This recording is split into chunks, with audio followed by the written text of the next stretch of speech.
भटियारी ने राजा श्यामधाम के सामने जब विनती और प्रार्थना की तो राजा श्यामधाम कहते हैं, अगर तुम अपने बेटे के बदले में किसी और की भेंट चढ़ाना चाहती हो तो तुम्हारे बेटे की जान बच सकती है, लेकिन वो दूसरा इंसान इस तामोल नगरी का नहीं होना चाहिए। वो भटियारी राजा की बात को मान लेती है कि महाराज, मैं अपने बेटे के बदले में जिसकी भेंट आपकी लड़की के लिए देना चाहती हूँ वो इस तामोल नगरी से नहीं है, मेरा दूर का रिश्तेदार है, मेरा धर्म का भाई है। प्रेमी श्रोताओं, राजा वीर विक्रमादित्य किले के अंदर दाखिल हो जाते हैं। बताया जाता है कि जब राजा भर्तृ ने उसको कत्ल कराने का जो हुक्म दिया था जल्लादों के हाथों, तो जल्लादों ने उसे कत्ल नहीं किया था। बहुत दिनों तक जंगलों में भटकते रहे, भगवान की तपस्या की और उस तपस्या से प्रसन्न होकर भगवान ने उन्हें कुछ वरदान दिए थे जो 4 रत्नों के माध्यम से वीर विक्रमादित्य के साथ रहते थे। और जैसे ही किले में दाखिल होते हैं तो किले के अंदर अपने आप रोशनी हो जाती है और जैसे ही रतन कौर के पेट के अंदर से सर्प बाहर निकलता है तो राजा वीर विक्रमादित्य उस सर्प को मार देते हैं और सर्प को मारने के बाद वहीं किले के अंदर आराम से सो जाते हैं। जब सुबह होती है तो रतन कौर की आंखें खुलती हैं और देखा कि उसकी बीमारी कट चुकी है और जो भेंट में इंसान आया था वो भी सुरक्षित जिंदा है और उसकी शान शौकत को देखकर किस तरह से उस पर मोहित हो जाती है रतन कौर और क्या कहती है। बड़ी सुंदर सी सुनने लायक बात कवि महोदय ने क्या लिखा है, सुनेगा।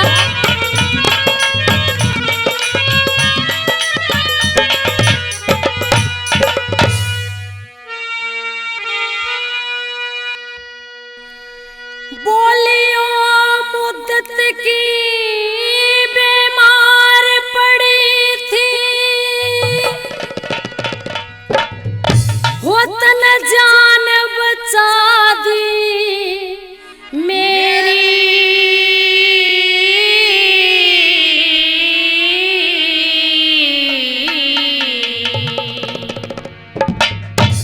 और सोवड़े आले वो जाग मुसाफिर मैं कद की रूह के देरी, कद की रूह के देरी। ओ मुद्दत की बीमार पड़ी थी तन जान बचा ली मेरी,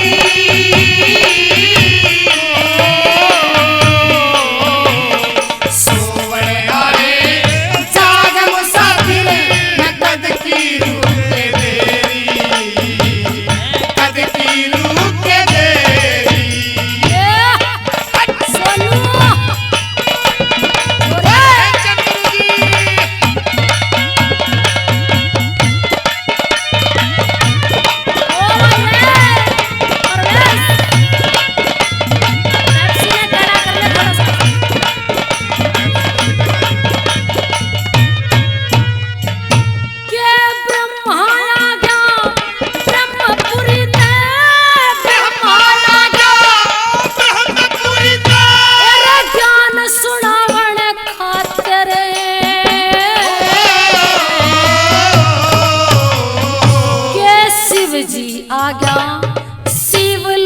ते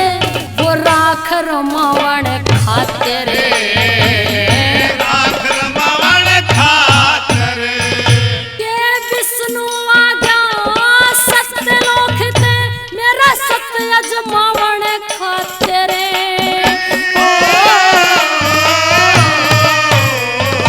के इंद्र आ गया इंद्रपुरी ते वो आंख मिलावण खातिर,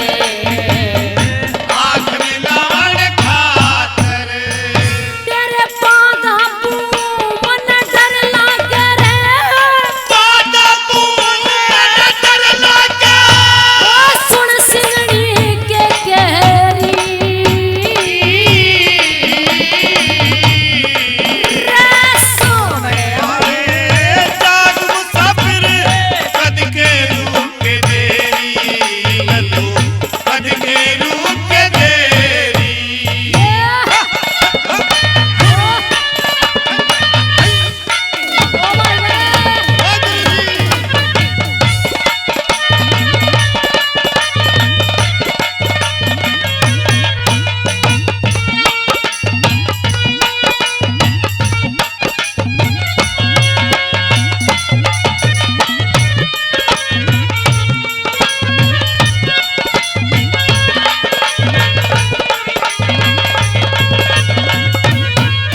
दशरथ का रामचंद्र घर सीता जी आई सीता जी आई थी के नंद का बेटा श्री कृष्ण जी जिन रुक्मण जी ठाई थी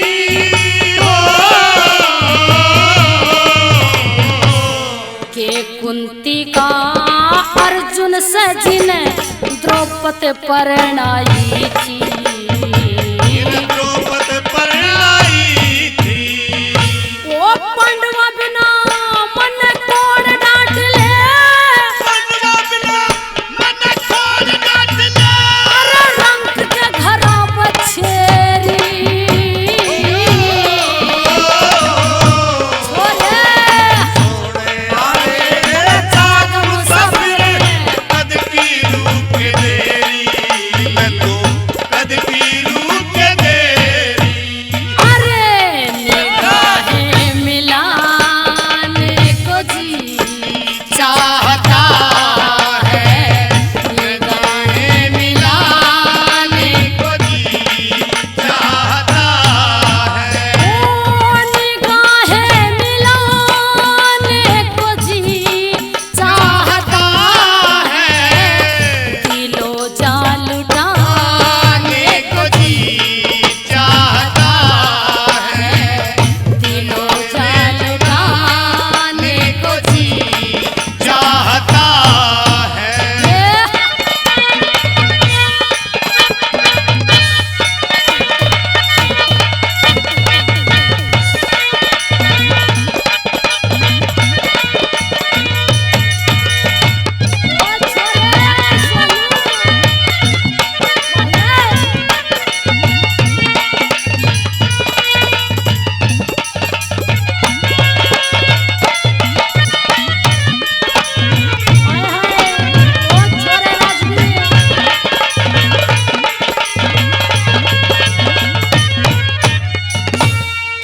किसकिंदा का पल्ली सरे किस जिंदा का बाली सरा ओ दुश्मन का मोड़निया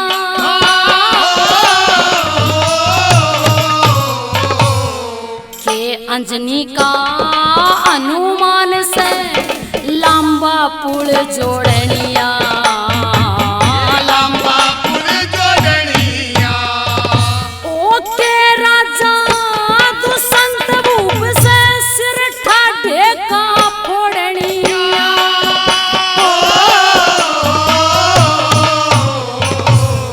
के अर्जुन का अभिमन्यु से चक्कर व्यू तोड़निया तेरे चक्कर व्यू तोड़निया यो देश वीराना तू निर्भय सोवे देश बिना तू निर्भय सोवे तेरे सर पे रात अंधेरी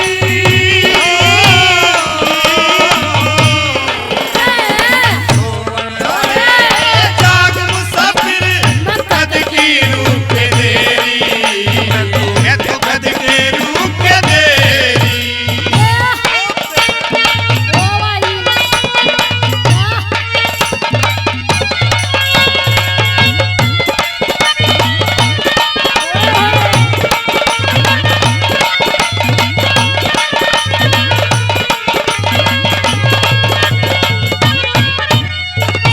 श्री लक्ष्मी चंदे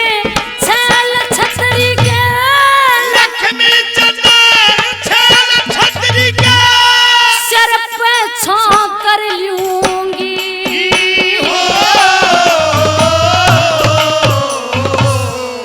इस दुनिया के राह के ऊपर अपना रहा कर लूंगी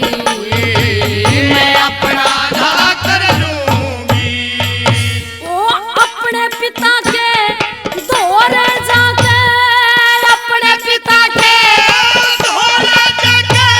मैं अपना कर लूंगी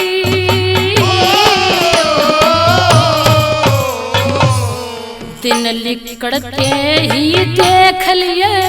तेरी गैल्या ब्याह कर लूंगी